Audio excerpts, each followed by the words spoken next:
Good morning dear students. तो आज हम लोगों को अपना फर्स्ट यूनिट पढ़ना है जिसका नेम है इलेक्ट्रोस्टैटिक्स।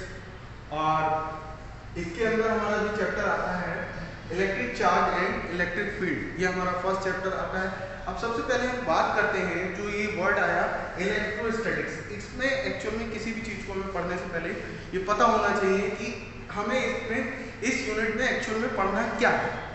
तो सबसे पहली चीज़ है कि इस यूनिट में हमें पढ़ना है चार्ज के बारे में, और चार्ज स्पेशलिटी कि हमारी और भी बहुत सारी यूनिट्स हैं, इसमें हम जो पढ़ेंगे वो हमारा चार्ज जो होगा उसके बारे में, और चार्ज का जो फॉर्म होगा वो हमारा किस फॉर्म में होगा, रेस्ट का फॉर्म। यानी कि चार्ज जो होगा वो हमारा किस फॉर्म में होगा, रेस्ट फॉर्म। अब चार्ज एक्चुअल में होता क्या है, सबसे पहले इसकी डिस्कवरी हुई और थेल्स एक साइंटिस्ट थे, इन्होंने इसका पता लगाया सबसे पहले कि चार्ज नाम की भी कोई ना कोई एक चीज होती है। और उसके बाद डॉक्टर गिलबर्ट ने ये बताया कि चार्ज जो होते हैं वो हमारे टू टाइप्स के होते हैं, और चार्ज टू टाइप्स कौन कौन से होते हैं, एक पॉजिटिव और एक नेगेटिव। अब इन्होंने ये बताया और एक चीज और भी बताई कि ये चार्ज होंगे वो हमारे डुअल नेचर टाइप रखते हैं। किस टाइप से, कि अगर हमारे सेम नेचर के चार्जेस हैं, यानी कि पॉजिटिव या नेगेटिव, तो ये एक दूसरे को क्या करेंगे, ये एक दूसरे को क्या करते हैं, रिपेल करते हैं। यानी कि एक दूसरे को क्या करेंगे, ये रिपेल करेंगे। लेकिन अगर यही चार्ज हमारा जो है वो अपोजिट नेचर का हो, यानी कि पॉजिटिव और नेगेटिव, तो ये एक दूसरे को क्या करेंगे, अट्रैक्ट करेंगे। ये डॉक्टर गिलबर्ट ने बताया। अब सबसे पहली चीज यहां पर हमें देखने को ये मिलती है कि ये नेचर तो बता दिया गया, अब कि ये जो नेचर आया, तो यानी कि जब ये किसी न किसी चीज की वजह से रिपेल कर रहा है या अट्रैक्ट कर रहा है, तो वो चीज एक्चुअल में है क्या। यानी कि अगर हम अपनी फिजिक्स की लैंग्वेज में बोले तो वो किसी ना किसी फोर्स को फील कर रहा है जिसकी वजह से वो अट्रैक्ट या डिस्ट्रैक्ट हो रहा है, यानी कि रिपेल कर रहा है या अट्रैक्ट कर रहा है।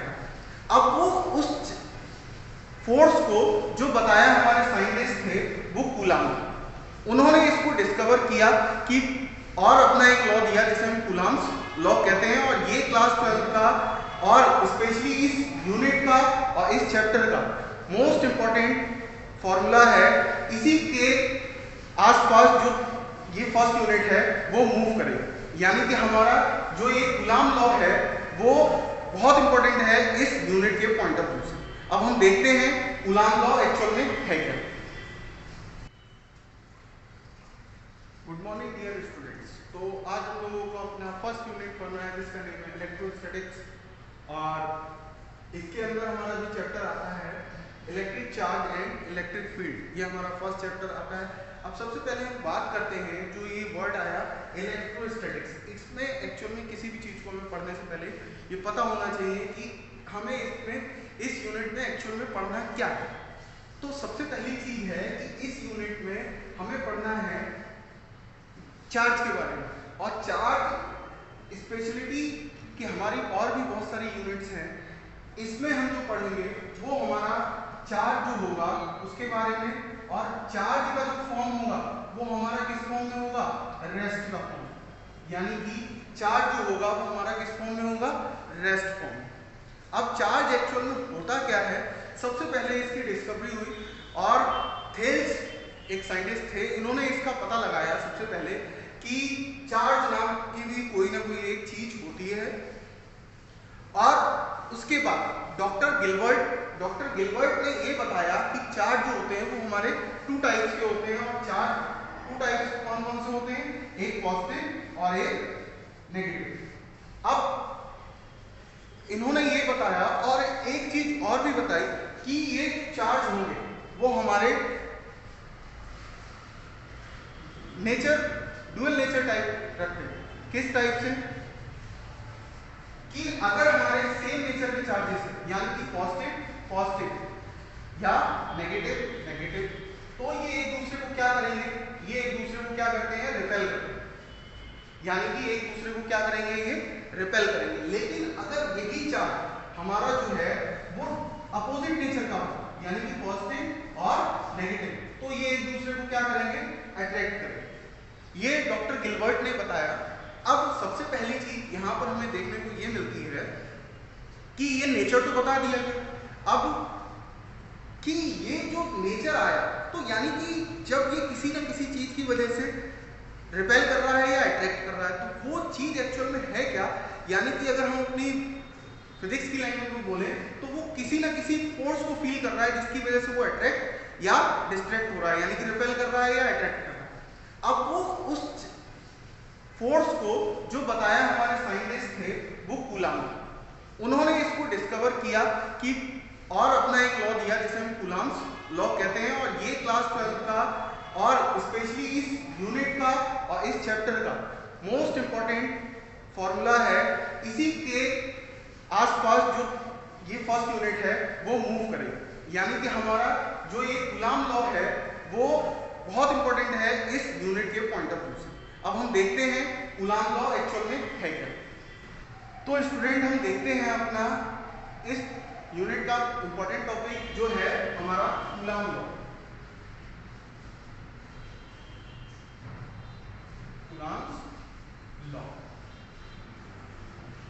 कूलाम्ब ने एक्चुअल में बताया क्या कि जो ये नेचर हमारे रखते थे कि भाई पॉजिटिव और पॉजिटिव रिपेल करते थे या नेगेटिव नेगेटिव, यानी कि सेम नेचर अगर इसका है तो ये क्या करते थे, रिपेल करते थे, और अगर अपोजिट नेचर है तो ये एक दूसरे को क्या करते थे, अट्रैक्ट करते थे।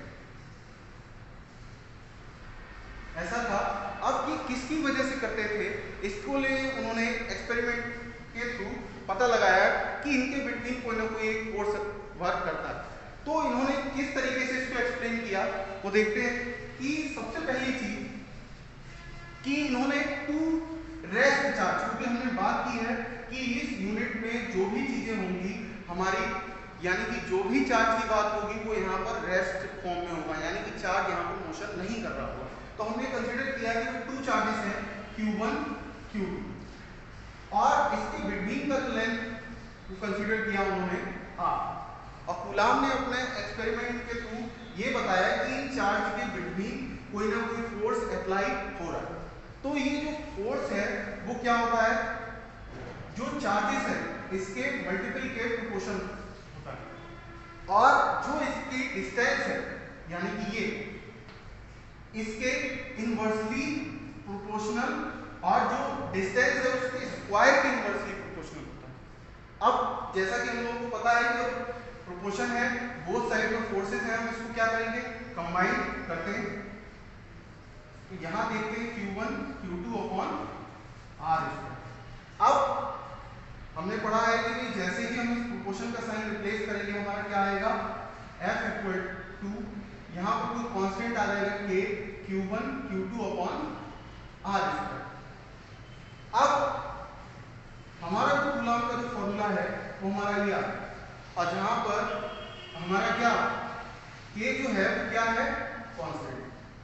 अब कांस्टेंट K है, इसकी एक वैल्यू होती है जो है 1/4 पाई एप्सिलॉन नॉट, और इसकी जो वैल्यू है हमारी क्या है 9 × 10⁹, और 9 × 10⁹ न्यूटन मीटर स्क्वायर और कूलाम्ब स्क्वायर। अभी हम इसकी यूनिट को डिस्कशन करेंगे कि कैसे हम इसकी यूनिट को फाइंड आउट करें।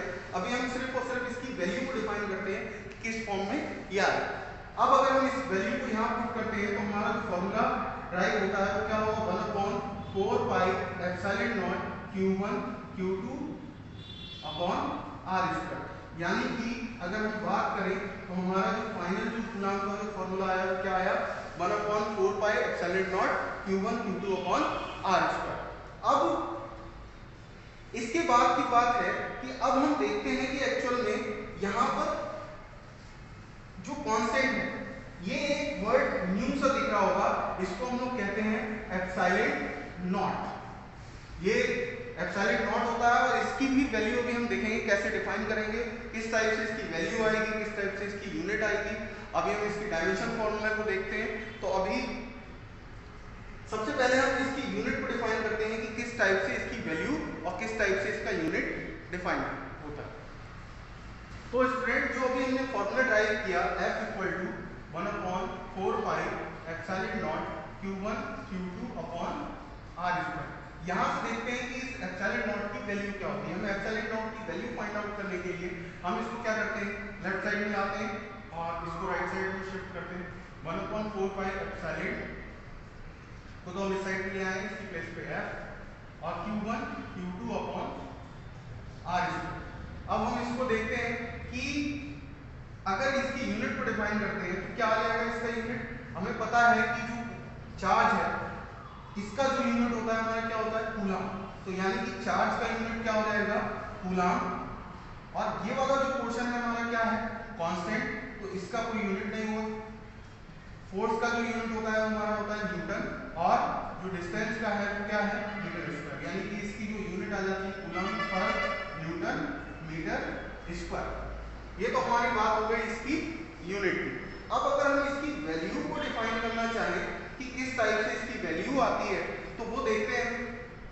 सबसे पहली चीज कि हमने अभी देखा था कि 1/4 पाई एप्सिलॉन नॉट की वैल्यू जो थी हमारी 9 × 10⁹। अगर हमें एप्सिलॉन नॉट का वैल्यू फाइंड आउट करना है तो एप्सिलॉन नॉट इक्वल टू हमारा क्या आ जाएगा, 1/4 पाई 9 × 10⁹। ठीक है। अब अगर हम इसको सॉल्व करते हैं, पाई का अगर वैल्यू रखते हैं 4 × 3.14 × 9 × 10⁹, और जब हम इसको मैथमेटिकली सॉल्व करेंगे तो हमारी जो वैल्यू आ जाएगी वो कुछ इतनी आएगी, 8.85 × 10⁻⁻12 coulomb square, sorry newton metre square upon coulomb square. एक चीज, सॉरी यूनिट में थोड़ा सा चेंज है। यूनिट हमारी जो भी हमने फाइंड आउट की थी यही आएगी, coulomb newton metre square. Actual में इस चीज का यूनिट इसके अपोजिट ही हो। किस टाइप से, अभी अगर हम बात करें कि 1/4 पाई एप्सिलॉन नॉट की भी हमने अभी यूनिट को नोट किया था और कुछ ऐसा नोट किया था, newton metre square upon coulomb square. तो इसी का ये रिवर्स फॉर्म है, इसीलिए इसको अगर अपोज करेंगे हमारा ये वैल्यू। तो ये स्टैंडर्ड वैल्यूज हैं, हमें इसकी वैल्यू को क्या करना पड़ेगा, लर्न करना पड़ेगा, और इसका यूज हमारे न्यूमेरिकल्स में होगा। एक तो स्पेशली इसका, और अब इसका कभी कभी क्वेश्चन में ये पूछ लिया जाता है कि इसका डायमेंशनल फॉर्मूला। तो डायमेंशनल फॉर्मूला की बात करें तो अगर हम डायमेंशन फॉर्मूला का सीधा सीधा ट्रिक होता है कि अगर हमें उसका यूनिट पता है, फॉर्मूला पता है और यूनिट पता है तो हम उसका डायमेंशन डायरेक्टली नोट कर सकते हैं। अब Q का जो डायमेंशन होता है यानी कि चार्ज का, हमने फॉर्मूला पढ़ रखा है Q equal to I T, और I को हम डिनोट किससे करते हैं, डायमेंशन फॉर्म में A और टाइम को T, यानी कि Q का जो डायमेंशन हो जाएगा हमारा AD। और यहां पर किसकी बात हो रही थी, फोर्स। तो फोर्स का जो हमारा डायमेंशन होता है क्या होता है, mLT - 2। और इसी टाइप से यहाँ R जो होगा हमारा किस फॉर्म में है, लेंथ की फॉर्म में, यानी कि L²। अगर हम ये सारी वैल्यूज को कहां पुट करते हैं, यहाँ पर, तो हमारा इसका डायमेंशन आ जाएगा। देखते हैं कूलम, अगर हम चार्जेस की फॉर्म की बात करें तो यहाँ पर AT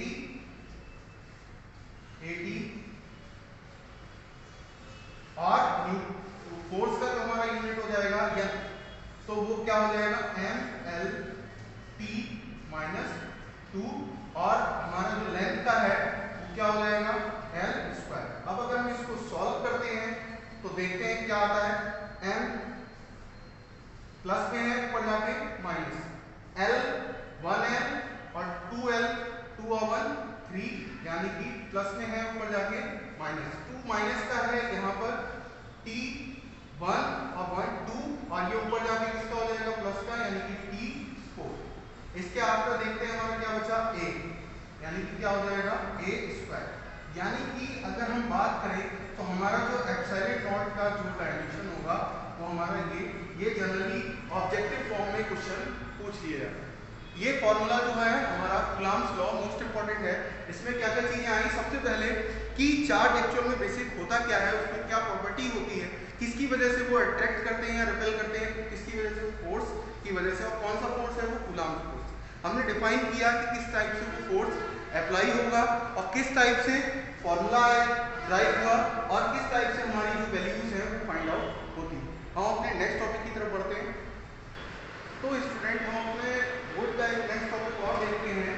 जनरली ये एग्जाम में 1 या 2 मार्क्स में पूछ लिया जाता है शॉर्ट फॉर्म में कि comparison of electric force and gravitational force, कि इलेक्ट्रिक फोर्स और ग्रेविटेशनल फोर्स में एक्चुअल में क्या सिमिलरिटीज होती हैं और क्या सिमिलरिटीज नहीं होती। अब किस टाइप से बात करेंगे, तो सबसे पहले अगर हम बात करें दोनों के फॉर्मूले की, तो इलेक्ट्रिक फोर्स की अभी हम बात करें तो कौन सा फॉर्मूला आया था हमारा, F equal to 1/4 pi epsilon naught Q1 Q2 upon R। इसी टाइप से अगर हम बात करें ग्रेविटेशनल फोर्स की, तो हमारा जो फॉर्मूला होता है F equal to G M1 M2 upon R। अब देखने में ये फॉर्मूले लगभग एक दूसरे से काफी कुछ मैच करते हुए दिख रहे हैं। अब कंपैरिजन की बात करेंगे एक्चुअल में ये क्या क्या चीजें, इसमें हम जब कंपैरिजन करेंगे तो क्या क्या चीजों को डिफाइन करेंगे। तो सबसे पहली चीज कि अगर हम बात करें सबसे पहले इसके नीचे, तो जो हमारा ये इलेक्ट्रिक फोर्स है और ग्रेविटेशनल फोर्स है, इसमें अगर नेचर की बात करें तो सबसे ज्यादा पावरफुल कौन सा होगा, सबसे पावरफुल ज्यादा ये होगा, क्योंकि ये किसी छोटे छोटे चार्जेस के बिटवीन लगेगा। तो इन दोनों में इसके अकॉर्डिंग ये फोर्स ज्यादा पावरफुल होता है। हमारा ये क्वेश्चन कभी कभी ऑब्जेक्टिव फॉर्म में भी आ जाता है। और इसके बाद ये दोनों जो फोर्सेस हैं वो किसका, न्यूटन-बर्ग नियम का पालन करते हैं, यानी कि स्क्वायर इनवर्सली स्क्वायर लॉ को फॉलो करते हैं। किस टाइप से, ये देखिए है सेम टू सेम। इसी टाइप से ये जो फोर्स होता है इसके लिए हमें मीडियम की रिक्वायरमेंट होती है। क्यों, क्योंकि मीडियम जिस टाइप का होगा उसी के अकॉर्डिंग ये वर्क करेगा नेचर, बट इसके लिए कोई मीडियम की रिक्वायरमेंट नहीं होती। अब अगर बात करें थर्ड की कि किस टाइप से ये अट्रैक्शन और रिपल्शन दोनों का फोर्स होगा, जबकि ये फोर्स जो है हमारा ग्रेविटेशनल फोर्स ओनली अट्रैक्शन का होगा। यानी कि हमने यहाँ पर 3 पॉइंट्स पढ़े कि फर्स्ट पॉइंट कि जो ग्रेविटेशनल फोर्स है वो उससे ज़्यादा पावरफुल हमारा कौन सा फोर्स है, इलेक्ट्रिक फोर्स। सेकेंड पॉइंट ये बोथ क्या है, इनवर्स स्क्वायर लॉ को फॉलो कर रहे हैं। थर्ड हमारा है कि जो इलेक्ट्रिक फोर्स है वो क्या है, अट्रैक्शन और रिपल्शन दोनों का हो सकता है, जबकि ग्रेविटेशनल फोर्स हमारा अट्रैक्शन का ही होगा। हम अपने नेक्स्ट टॉपिक की तरफ बढ़ते हैं। तो स्टूडेंट हम देखते हैं अपना next topic, intensity of electric field. अब इंटेंसिटी ऑफ इलेक्ट्रिक फील्ड पढ़ने से पहले हम लोग को पहले पता होना चाहिए एक्चुअल में कि इलेक्ट्रिक फील्ड हमारा होता क्या है। Electric field, electric field actual में होता क्या है कि चार्ज के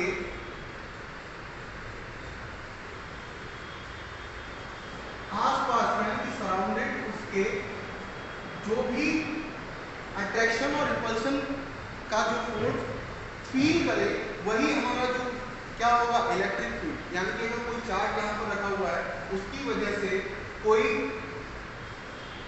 चार्ज किसका फील करे, अट्रैक्शन या रिपल्शन का, उसको हम क्या कहते हैं, इलेक्ट्रिक फील्ड। अब हम डिफाइन करते हैं intensity of electric field. Actual में होता क्या है कि अगर मान के चलिए कि ये चार्ज है, अब इसमें हमने कोई test charge Q0, test charge यहाँ पर पता होना चाहिए कि टेस्ट चार्ज जो होगा इस पर कोई भी चार्ज नहीं माना जाएगा। ये सिर्फ एज्यूम करते हैं कि हम एक टेस्ट चार्ज है, सिर्फ ये टेस्ट करने के लिए लिया जाएगा, यानी कि ये क्या है, न्यूट्रल फॉर्म में रहेगा एक तरीके से। अब हमने कहा कि ये टेस्ट चार्ज है कि अब किस तरीके से है कि अगर इसको हमने किसी प्लेस पे रख दिया, अब इस पे कोई ना कोई फोर्स अट्रैक्ट होगा या रिपेल करेगा। तो ये फोर्स की जो प्रॉपर्टी है, यानी कि जिसकी वजह से ये फोर्स फील कर रहा है, उसी को हम क्या करेंगे, इलेक्ट्रिक फील्ड इंटेंसिटी। अब किस टाइप से कि कि इलेक्ट्रिक फील्ड इंटेंसिटी क्या है कि जो फोर्स है वो किसकी वजह से लग रहा है, टेस्ट चार्ज की वजह से। तो हमारा जो फॉर्मूला आएगा इलेक्ट्रिक फील्ड इंटेंसिटी का वो क्या आएगा, E = F/Q0। अब यहाँ पर दो चीजें, टेस्ट चार्ज हमने एज्यूम किया है, इलेक्ट्रिक फील्ड इंटेंसिटी पर्टिकुलर एक डायरेक्शन होगी, इसलिए ऑफ कोर्स हमें पता है कि ये किस फॉर्म में होता है, वेक्टर फॉर्म में होता है। यानी कि ये जो इलेक्ट्रिक फील्ड इंटेंसिटी है ये हमारी कौन सी क्वांटिटी होगी, वेक्टर क्वांटिटी। अब अगर हम बात करें इसकी यूनिट की, तो यूनिट की जो अगर बात करते हैं तो फोर्स का यूनिट हमारा न्यूटन हो गया और चार्ज का यूनिट हमारा कूलम। यानी कि अगर हम इसकी बात करें यूनिट की तो हमारा क्या हो गया, न्यूटन पर कूलम। अगर हम इसके डायमेंशन फॉर्मूला की बात करें,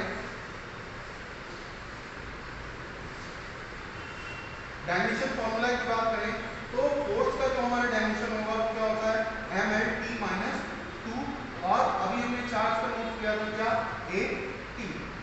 अब हम अगर इसको सॉल्व करते हैं तो हमारा क्या आएगा, m1L1t-3। ये हमारा इसका डायमेंशन फॉर्मूला आ गया। यानी कि इलेक्ट्रिक फील्ड इंटेंसिटी एक्चुअल में है क्या कि जिसकी वजह से, जिस चार्ज की वजह से वो आसपास का अगर कोई ऑब्जेक्ट है तो क्या करे, फील करे इसको, फोर्स को, उसी को हम लोग क्या कहेंगे, इलेक्ट्रिक फील्ड इंटेंसिटी। ये हमारा फॉर्मूला E = F/Q0। अब हम आगे देखते हैं कि electric field intensity due to a charge, यानी कि किसी ना किसी चार्ज की वजह से अगर हम इलेक्ट्रिक फील्ड इंटेंसिटी का अगर फॉर्मूला डिफाइन करें तो किस तरीके से होगा वो देखिए। कि अभी हमने ये फॉर्मूला नोट किया है E = F/Q0। अभी अगर हम यहाँ पर जो अभी हमारा कूलॉम्स लॉ का जो फॉर्मूला आया था वो क्या था, F = 1/4πε0Q1Q2/r²। ये जो अब डिफाइन करेंगे हम क्या होगा, अगर इसकी वैल्यू को हम यहाँ पुट करते हैं तो क्या हो जाएगा हमारा 1/f की प्लेस पे हम पुट करेंगे तो 1/4πε0Q1Q2/r², और इसको डिवाइड करेंगे इससे q से। तो अगर हम देखते हैं तो इससे एक चार्ज कट हो जाएगा अगर सिमिलर है तो। अब यहाँ पर हमने जो ये डिफाइन किए गए किस फॉर्म में थे, टू चार्जेस। अगर हम ये दोनों चार्जेस को कंसीडर कर लें कि भाई ये दोनों चार्जेस की वैल्यूज जो है वो क्या है, अगर सेम है, अगर ये चार्जेस की वैल्यूज क्या है, सेम, यानी कि अब ये क्या हो जाएगा, q/q² और ये भी चार्ज का फॉर्म ही है तो ये क्या हो जाएगा, एक चार्ज से ये कट हो जाएगा। यानी कि हमारा जो फॉर्मूला आएगा 1/4πε0Q/r²। ये हमारा किसका फॉर्मूला हो गया, electric field intensity due to a point charge. मतलब ये हमारा इलेक्ट्रिक फील्ड इंटेंसिटी है किसकी वजह से, पॉइंट चार्ज की वजह से। और ये जो हमारा फॉर्मूला था इलेक्ट्रिक फील्ड इंटेंसिटी का फॉर्मूला था, और ये इलेक्ट्रिक फील्ड इंटेंसिटी किसके लिए है, पॉइंट चार्ज के लिए। ये फॉर्मूला हमारा मोस्ट इंपॉर्टेंट है, जैसे कि फिजिक्स में सारे फॉर्मूले इंपॉर्टेंट होते हैं, ये इस फॉर्मूले की हेल्प से हमारे डेरिवेशंस आएंगे जिसको हम अभी सॉल्व करेंगे। तो स्टूडेंट हम अपना नेक्स्ट टॉपिक देखते हैं, ये भी काफी इंपॉर्टेंट है, इलेक्ट्रिक डायपोल। एक्चुअल में इलेक्ट्रिक डायपोल होता क्या है, इसकी भी जो डेफिनेशन है कुछ इसी टाइप से है कि अगर टू चार्जेस हैं Q1 Q2 और ये जो चार्जेस हैं Q1 Q2 की प्लेस पे अपोजिट नेचर के चार्जेस, अगर हम बात करें कि एक प्लस है और एक माइनस है और उसके बिटवीन का जो लेंथ है वो क्या होगा, अगर हम कंसीडर करते हैं 2L। तो इलेक्ट्रिक डायपोल है क्या, इसको डिनोट करते हैं हम लोग स्मॉल t से, और इसका जो डिफाइन करेंगे हम वो ये होता है कि इन बोथ चार्ज में से, यानी कि इन दोनों चार्जेस में से अगर बात करेंगे वो एक पॉइंट पर है रखे हुए, अगर इन दोनों चार्जेस में से कोई एक चार्ज और इसके बिटवीन का जो लेंथ है उसका मल्टीपल जो होता है वो हमारा क्या होता है, इलेक्ट्रिक डायपोल। डेफिनेशन इंपॉर्टेंट है। देखिए क्या है कि किसी एक चार्ज, अब हो सकता है जरूरी नहीं कि हमने प्लस का लिया है तो प्लस का ही होगा, माइनस का भी हो सकता है, यानी कि इन दोनों चार्जेस में से कोई एक चार्ज और उसके लेंथ का जो मल्टीपल है, बिटवीन लेंथ का जो मल्टीपल है वही हमारा इलेक्ट्रिक डायपोल होता है। अब इसके भी यूनिट की अगर बात करें तो चार्ज का हमारा यूनिट हो जाएगा कूलम और लेंथ का यूनिट हो जाएगा हमारा क्या हो जाएगा मीटर। और सेम चीज अगर इसके डायमेंशन की बात करें तो जो डायमेंशन होगा हमारा क्या होगा, Q का 80 और L का लेंथ का क्या हो जाएगा L, यानी कि क्या हो जाएगा A1 L1 A1 और T1, ये हमारा डायमेंशन फॉर्मूला आ गया। अब कुछ लोगों को ये लगा होगा कि सर ने अभी तक तो R कंसीडर किया बिटवीन का लेंथ, यहाँ पर L भी कंसीडर कर लिया, तो इसका और L की प्लेस पे यहाँ पर 2L क्यों कंसीडर, इसका लॉजिक अभी हम जब ये जो हमारा इसका डेरिवेशन होगा उस पर ज्यादा क्लियर होता है। एक्चुअल में ये रीजन है वो अभी जब डेरिवेशन हम करेंगे तो बहुत अच्छे से क्लियर हो जाएगा। तो अभी हम पहले वो डेरिवेशन देखते हैं तो हमें ये काफी हद तक उसमें क्लियर हो जाएगा कि एक्चुअल में ऐसा हमने किया। अगर ये फॉर्मूला इस फॉर्म से भी अगर ऑब्जेक्टिव फॉर्म में आ जाता है कि अगर डायमेंशन फॉर्मूला है सीधा सीधा है कि डायमेंशन फॉर्मूला का मीन्स भी क्या है कि चार्ज और उसके बिटवीन अगर लेंथ है, अगर इन टू चार्जेस के बिटवीन अगर हमने L लेंथ भी कंसीडर किया तो भी फॉर्मूला राइट है। ये एक्चुअल में 2L लेने का मेन मोटिव ये है कि जब हम डेरिवेशन करेंगे और इसके पार्ट्स को क्या करेंगे, टू पार्ट्स में डिवाइड अगर करते हैं, सपोज दैट कि अगर ये Q है ये माइनस Q है, अगर हम इसको टू पार्ट में डिवाइड करते हैं तो अगर 2L होगा तो ये इजीली ब्रेक हो जाएगा LL की फॉर्म। बट अगर हमने इसको L कंसीडर किया तो L कंसीडर करने पर ये जो लेंथ हो जाएगी हमारी L/2 हो जाएगी, जिससे हमारा जो मैथमेटिकल जो कैलकुलेशन होगा वो थोड़ा सा लेंथी हो जाएगा। इस वजह से हमने इसको क्या कंसीडर किया था 2L। अगर कहीं पर ये भी नोटेड है और ये लिख दिया जाए कि L जो है वो चार्ज का बिटवीन का डिस्टेंस है तो ये भी फॉर्मूला हमारा राइट है, ठीक है। ये हम अपनी डेरिवेशन को इजी बनाने के लिए हमने ये 2L कंसीडर किया। अब हम इसका डेरिवेशन देखते हैं और जो डेरिवेशन बोर्ड के एग्जाम के पॉइंट ऑफ व्यू से मोस्ट इंपॉर्टेंट, तो अभी हम इसका डेरिवेशन देखते हैं। तो स्टूडेंट्स हम अपना न्यू टॉपिक देखते हैं जिसका नेम है intensity of electric field due to an electric dipole, यानी कि इलेक्ट्रिक फील्ड इंटेंसिटी किसकी वजह से, हमें डायपोल की वजह से चाहिए। अब इसके लिए हमारे पास टू केसेस कौन कौन से जनरली पूछे जाते हैं, एक्चुअल में होते तो 3 है बट हमारे बोर्ड एग्जाम में जनरली 2 ही केसेस आते हैं। वो एक्चुअल में है क्या, फर्स्टली है एंड ऑन पोजीशन और सेकंड है हमारा ब्रॉड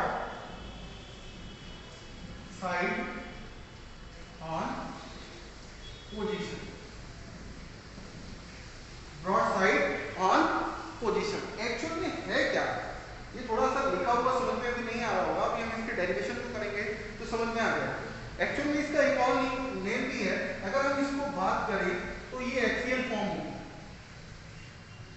ठीक है, और ये ब्रॉड साइड ऑन पोजीशन ये जो होगी वो हमारी नॉन एक्सियल फॉर्म होगी। अब एक्चुअल में है क्या एक्सियल और नॉन एक्सियल, मींस कि सबको पता है कि ग्राफ ये एक्स एक्सिस होता है ये वाई एक्सिस होता है, तो ये हमारी जो एक्सियल फॉर्म है वो इसके अकॉर्डिंग जो हमारा डेरिवेशन होगा वो इसके अकॉर्डिंग होगा, और ये broad on side on position यानी कि नॉन एक्सिस इससे अपर, यानी कि जो भी हमें जो पॉइंट चार्ज की वजह से इलेक्ट्रिक फील्ड फाइंड आउट करना है, डायपोल की वजह से हमें जो इलेक्ट्रिक फील्ड फाइंड आउट करना है, इलेक्ट्रिक फील्ड इंटेंसिटी, वो एक तो ये एक्सियल फॉर्म में होगा और एक हमारा नॉन एक्सियल यानी कि इसके ऊपर कहीं भी हो सकता है कि हम यहाँ कहाँ पर लेते हैं वो चीज हम अभी डिसाइड करेंगे किस टाइप से हमें ये डेरिवेशन करना है। तो हम सबसे पहले अपने फर्स्ट डेरिवेशन करेंगे एंड ऑन पोजीशन। अब ये एंड ऑन पोजीशन है कुछ नहीं, इसके क्वेश्चन को जब ये डेरिवेशन आए तो इससे रिलेटेड हमारे कुछ न्यूमेरिकल भी आ जाते हैं, न्यूमेरिकल, और इसका जो डेरिवेशन है वो मोस्ट इंपॉर्टेंट है बोर्ड के पॉइंट ऑफ व्यू से,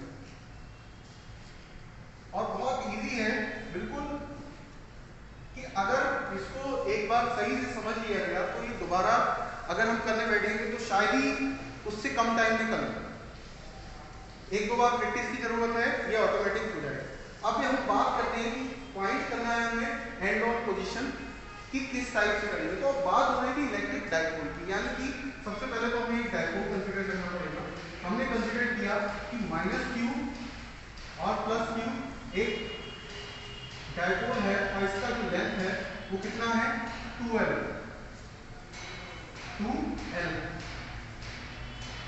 अब हमें फाइंड करना है इलेक्ट्रिक फील्ड, तो इसकी वजह से हमने अभी बात की थी कि Q नॉट, एक हमने लिया था टेस्ट चार्ज, यानी कि जब भी हमें कोई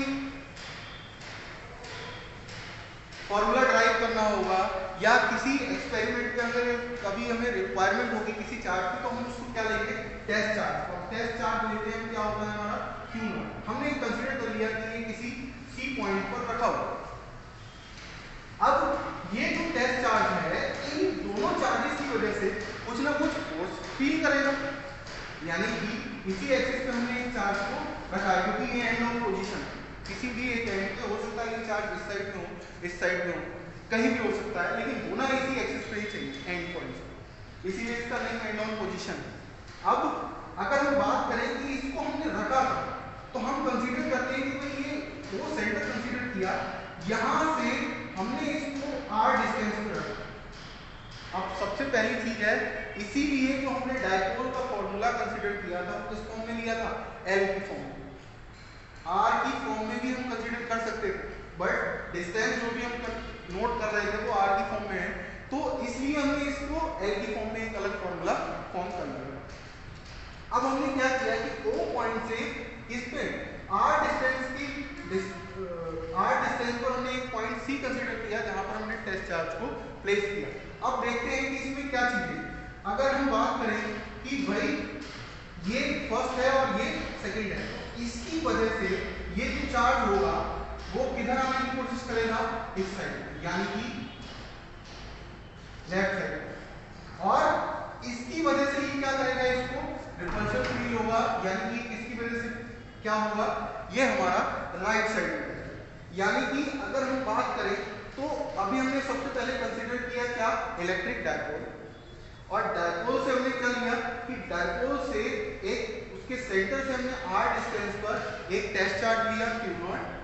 अब टेस्ट चार्ज इस -q की वजह से वो अट्रैक्ट हो रहा था और +q की वजह से क्या हो रहा था रिपेल हो रहा था। अब अगर हम इस टेस्ट चार्ज की अगर हमें फाइंड करना है यहाँ पर इलेक्ट्रिक फील्ड इंटेंसिटी, तो हमें पता है electric field intensity due two point charge के लिए जो हमारा फॉर्मूला होता है वो अभी हमने ड्राइव किया था E = 1/4 pi epsilon not Q/R। ये अभी हमने पॉइंट चार्ज के लिए इलेक्ट्रिक फील्ड इंटेंसिटी का फॉर्मूला फाइंड आउट किया। अब देखते हैं कि इसकी वजह से अगर हम फाइंड करें, इसकी वजह से अगर यहाँ पर हम पॉइंट C पर अगर इलेक्ट्रिक फील्ड इंटेंसिटी का अगर फॉर्मूला ड्राइव करते हैं तो वो एक्चुअल में होगा क्या, हमारा जो नेट जो इलेक्ट्रिक फील्ड इंटेंसिटी होगा वहां पर एक्चुअल में होगा क्या, E = से डायरेक्टली बात करें तो हमारा क्या हो जाएगा EB - EA। क्यों होगा EB - EA, क्योंकि ये तो इसी डायरेक्शन में जा रहा है, ये उसके अपोज कर रहा है, इसकी वजह से ये तो उसी साइड पे है लेकिन ये इसका अपोज कर रहा है, तो नेट तो निकलेगा हमारा क्या निकलेगा EB - EA। अब हम अगर इसकी वजह से और इसकी वजह से अगर electric field intensity find out कर लेते हैं हमारा फॉर्मूला ड्राइव हो जाएगा।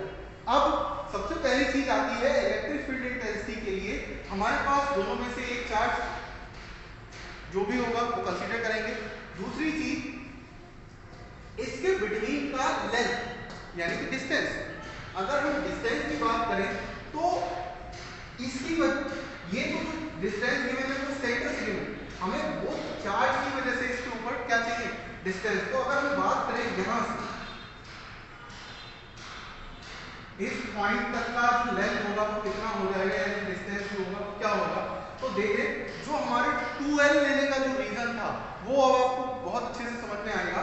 जो हमने 2L कंसीडर किया था, अब इससे क्या बेनिफिट होगा, हमारा ये लेंथ L और ये लेंथ L, तो ये टोटल हमारा यहाँ से लेकर यहाँ तक R है और इतना पोर्शन हमारा क्या है L, यानी कि ये जो टोटल लेंथ हो जाएगा हमारा क्या हो जाएगा R प्लस L।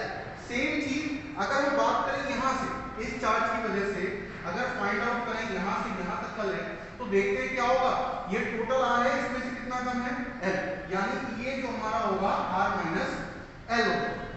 अगर हमने यहाँ पर L कंसीडर किया होता तो क्या होता L/2।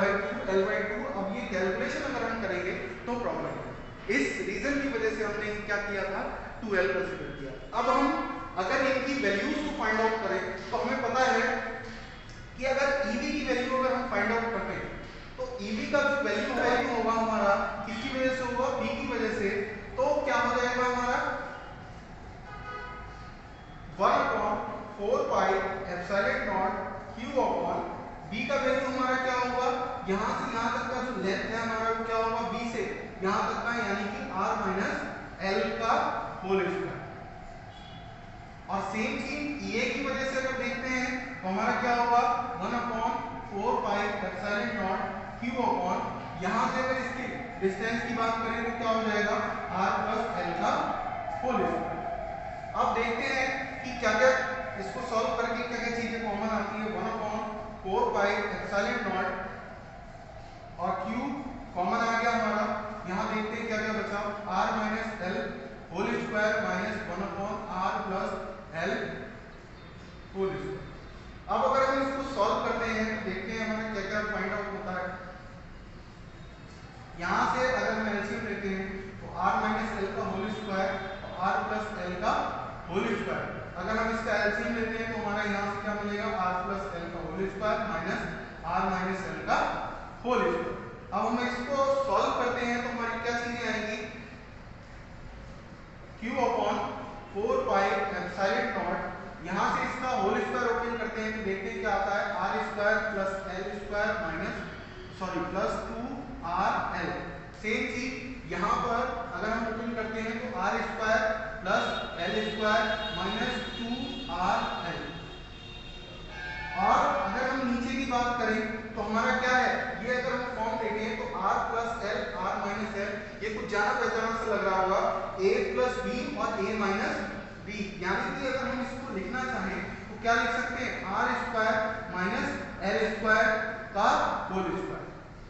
ठीक है, अब अगर हम देखें तो यहाँ पर इसको सिंप्लीफाई करते हैं कि अगर माइनस साइन इस ब्रैकेट के अंदर एंटर होता है तो क्या होगा, सारे साइन अपोजिट हो जाएंगे, प्लस का R माइनस का हो गया, यहाँ माइनस का प्लस का R है तो ये किसका हो जाएगा माइनस का, और ये माइनस का है तो हमारा प्लस का। यहाँ देखते हैं क्या क्या चीजें कट हो गई, R स्क्वायर से R स्क्वायर, L स्क्वायर से L स्क्वायर, हमारा क्या बचा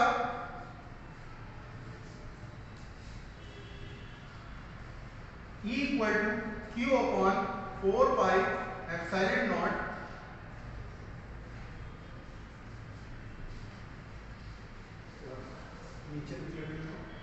E equal to 1 upon Q upon 4 pi epsilon naught, और देखते हैं क्या बचा Q 2RL प्लस 2RL, यानी कि हमारा क्या आ गया 4RL, और नीचे हमारा आया R square minus L square का होल स्क्वायर।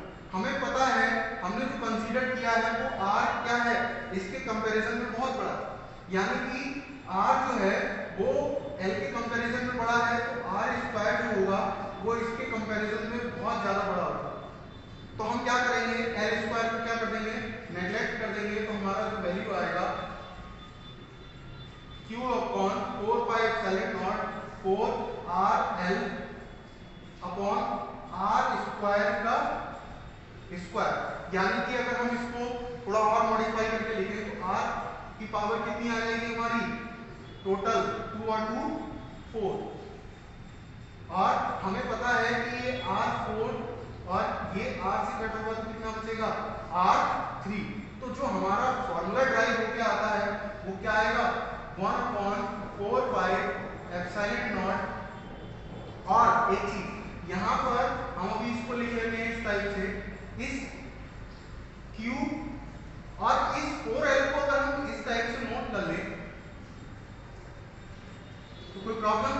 रीजन क्योंकि हमें ये प्रूफ जो करना है वो इलेक्ट्रिक डायपोल के लिए करना है, और इलेक्ट्रिक डायपोल का जो फॉर्मूला था वो हमारा Q × 2L की फॉर्म है।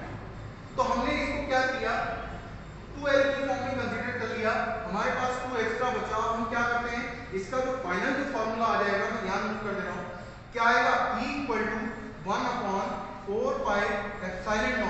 क्या बचेगा, ये तो प्लेस पे, इसकी प्लेस पे क्या आ जाएगा, P, और हमारा क्या बच गया था 2, तो 2P/RQ। ये हमारा किसकी वजह से, intensity of electric field due to electric dipole की वजह से जो हमारा फॉर्मूला है वो ये ड्राइव होकर आता है।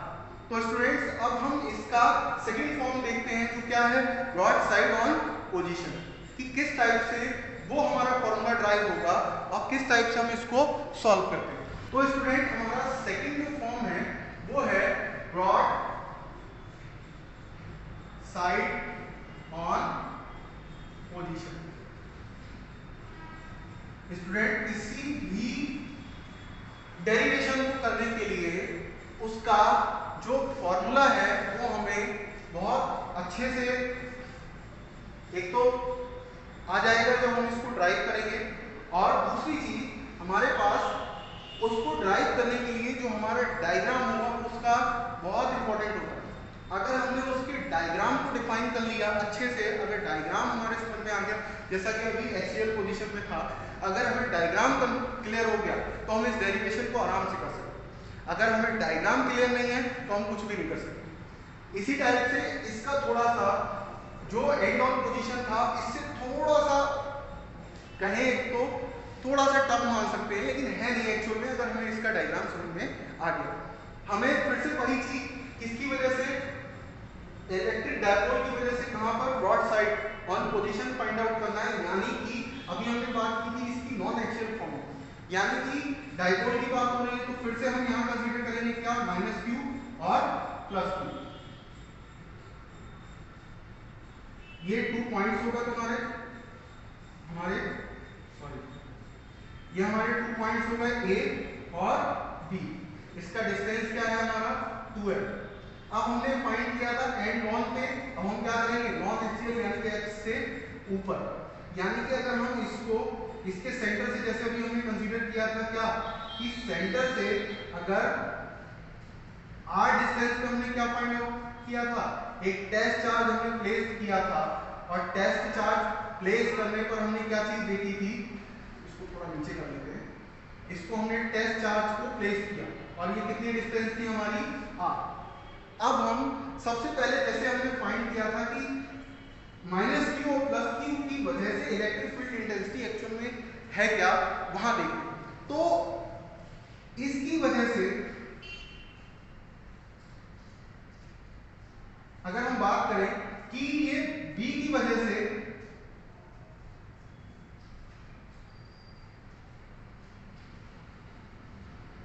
अगर हम बात करें इस A की वजह से, यानी कि ये जो -Q की वजह से जो हमारा टेस्ट चार्ज है वो क्या करेगा, इसकी साइड में अट्रैक्ट होगा, यानी कि इस पे अट्रैक्टिव फोर्स लगेगा, और इस +Q की वजह से हमारा जो फोर्स होगा वो क्या लगेगा, ऊपर की तरफ।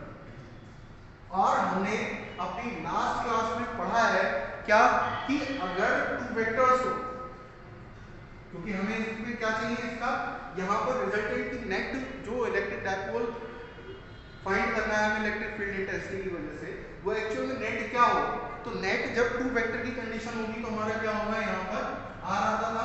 तो अगर हम इसको बात करें ये, तो हमारा जो रिजल्टेंट होगा वो क्या होगा, ये। अब अगर हम बात करें कि भाई +Q चार्ज की वजह से था, तो इसका नेम दिया था हमने क्या, EB, और इसका नेम क्या है, इसकी वजह से है EA। अब इसको हमने कंसीडर कर लिया कि ये भाई थीटा एंगल पे है, वो एंगल हमारे क्या है, थीटा, हमने थीटा कंसीडर कर लिया कि भाई ये थीटा एंगल की वजह से, तो जो एंगल हमारा ये होगा वही एंगल हमारा ये होगा।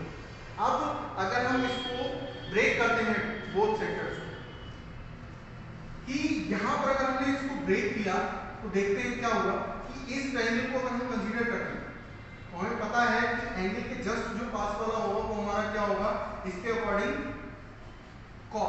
ई ए कॉस थीटा, सॉरी ई इसकी वजह से फाइंड आउट करना है तो हमारा हो जाएगा ई बी कॉस थीटा, और ये हमारा क्या हो जाएगा ई बी साइन थीटा।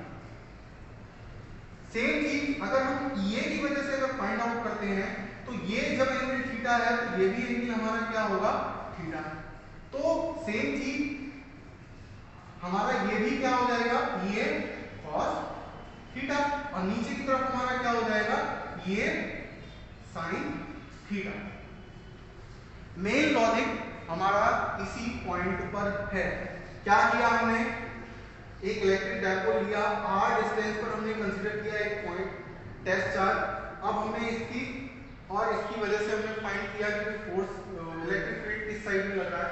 देखा तो ये तो एट्रैक्टिव नेचर का था क्योंकि साइन क्या है यहाँ पर माइनस, ये इस साइड में आ गया और इसकी वजह से ये अपोज कर रहा है। हमने फिर इसका रिजल्टेंट फाइंड आउट किया, इस साइड में आएगा। हमने फिर इसको क्या किया, ब्रेक किया, किस फॉर्म में, वर्टिकल और हॉरिजॉन्टल फॉर्म में। पता है कि जिस साइड में एंगल होगा वो एक्सिस हमारी कौन सी होती है, कॉस की होती है। ईबी के रीजन की वजह से फाइंड आउट किया और ये की रीजन की वजह से फाइंड आउट किया। अब देखा हमने क्या कि ईबी और ईए साइन थीटा जो है वो एक दूसरे के अपोजिट है, यानी कि अगर हम रिजल्टेंट की बात करते तो ये प्लस ये मतलब सारे ऐड हो, तो ये देखें तो ये अपर साइड में जा रहा है और ये लोअर साइड में, यानी कि ये एक दूसरे को क्या कर देंगे, बैलेंस कर देंगे, यानी कि ये खत्म हो जाएंगे। ये एक दूसरे को बैलेंस कर देंगे, यानी कि ये तो एक दूसरे को कैंसिल कर देंगे। अब हमारा जो रिजल्टेंट बचा वो क्या होगा, ये, यानी कि इलेक्ट्रिक फील्ड इंटेंसिटी जो हमारी इलेक्ट्रिक डायपोल की वजह से जो आ रही है वो पॉइंट यहां हमने जैसे वहां पर कंसीडर किया था सी, कंसीडर कर लेना है कि सी पर जो आएगा वो क्या आएगा, E A cos theta plus E B cos theta. Both side जो हमारी है एक ही साइड में, इसलिए दोनों का साइन क्या आएगा प्लस। सेम चीज हमें यहाँ पर भी जैसे हमने लास्ट वाले में फाइंड आउट किया था कि भाई ए और ई बी का वैल्यू फाइंड आउट कर ले हम और कैलकुलेशन करके हमारा आंसर आ जाएगा। सेम टू सेम वैसा ही है। अगर हम ये की बात करें यहाँ से और यहाँ पर, तो हमें फॉर्मूला तो पता है लेकिन क्या डिस्टेंस हमें पता है नहीं। अगर हम इसका डिस्टेंस फाइंड आउट करते हैं तो हमारा क्या आ जाएगा, ये √r² + l² by Pythagoras theorem. Pythagoras theorem की वजह से अगर हमें हाइपोटेन्यूज फाइंड आउट करना है तो हमारा क्या होता है, hypotenuse square equal to base square plus perpendicular square, और फाइंड करना है हमें हाइपोटेन्यूज, तो ये हमारा आ गया √r² + l²। अब अगर हम देखते हैं ये की वजह से हमारा क्या आ जाएगा, 1/4 pi epsilon naught q upon √r² + l² और cos थीटा। सेम हमारा आ जाएगा 1/4 pi epsilon naught q upon √r² + l² का होल स्क्वायर cos थीटा। अब देखते हैं कि हमारा यहाँ से क्या क्या चीजें कॉमन हो सकती हैं और क्या चीजें इस टाइप से हम इसको सॉल्व करेंगे। तो हमें पता है कि स्क्वायर से जो होता है वो रूट हमारा कैंसिल आउट हो जाता है, तो ये हम इसको स्क्वायर से हम क्या कर सकते हैं, कैंसिल कर सकते हैं। सेम चीज यहाँ पर भी हमने क्या किया, स्क्वायर से रूट को कैंसिल आउट।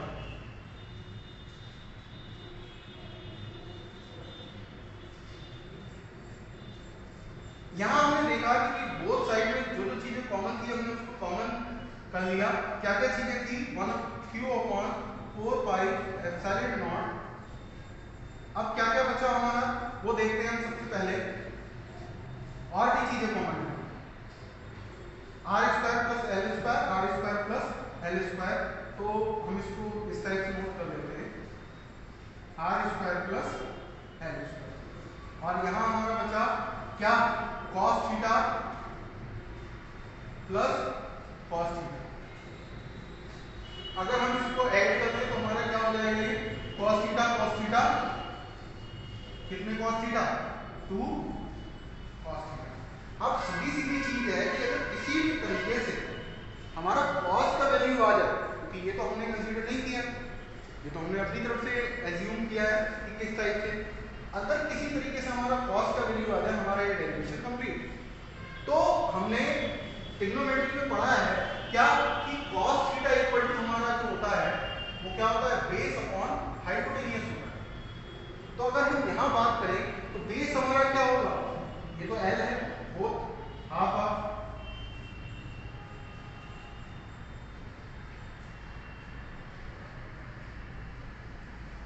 अगर हम बात करें बेस अपॉन हाइपोटेन्यूज तो बेस हमारा क्या है L और हाइपोटेन्यूज हमारा क्या है under root R square plus L square. अगर हम इसकी वैल्यू को यहाँ प्लेस करते हैं तो हमारा क्या आ जाएगा, cos थीटा की प्लेस पर 1/4 pi epsilon naught q upon R square plus L square. और यहाँ पर अगर हम इसकी वैल्यू को पुट करते हैं क्या आ जाएगा, L upon under root R square plus L square. अब जैसा कि हम जानते हैं कि भाई सेम बेस है, यहाँ पर इसकी पावर रूट का मतलब क्या होता है 1/2, तो यहाँ पावर है हमारी 1 और 1/2, तो हम इसको क्या लिख सकते हैं 1 और 1/2 को ऐड करेंगे तो कितना आ जाएगा हमारा 3/2। हम इसको ये इस फॉर्म में नोट कर सकते हैं, q upon R square plus L square whole power 3/2, और ये 2 हम यहाँ नोट कर ले रहे हैं और ये है। अब जैसा कि हमने लास्ट डेरिवेशन में कंसीडर किया था कि जो आर स्क्वायर है यानी कि जो आर है हमारा वो एल से बहुत बड़ा है, तो आर स्क्वायर तो उससे भी ज्यादा बड़ा होगा, यानी कि आर जो होगा वो एल से बड़ा है तो आर स्क्वायर तो उससे भी ज्यादा बड़ा होगा। तो हम क्या करेंगे, एल स्क्वायर को क्या कर देंगे, नेग्लेक्ट कर देंगे, और जब नेग्लेक्ट करते हैं तो हमारा क्या आ जाएगा equal to 1/4 pi epsilon naught क्या आ जाएगा यार 2ql अपॉन आर स्क्वायर का होल 3/2। यहाँ हम देखते हैं कि 2 से 2 कट, हमारा क्या आ जाएगा 1/4 पाई एप्सिलॉन नॉट, और q इंटू 2l को हम लोग क्या नोट करते थे इलेक्ट्रिक डायपोल। तो ये देखें तो q अगर हम इसको थोड़ा सा सही करके लिख लें तो किस फॉर्म में आ जाएगा, q इंटू 2l, तो ये हमारा क्या हो जाएगा P, और नीचे हमारा क्या बचेगा R का होल पावर 3। ये हमारा जो फॉर्मूला आया वो किसकी वजह से आया, ब्रॉड साइड ऑन पोजीशन की वजह से हमारा किसकी इलेक्ट्रिक डायपोल का फॉर्मूला ड्राइव हो गया।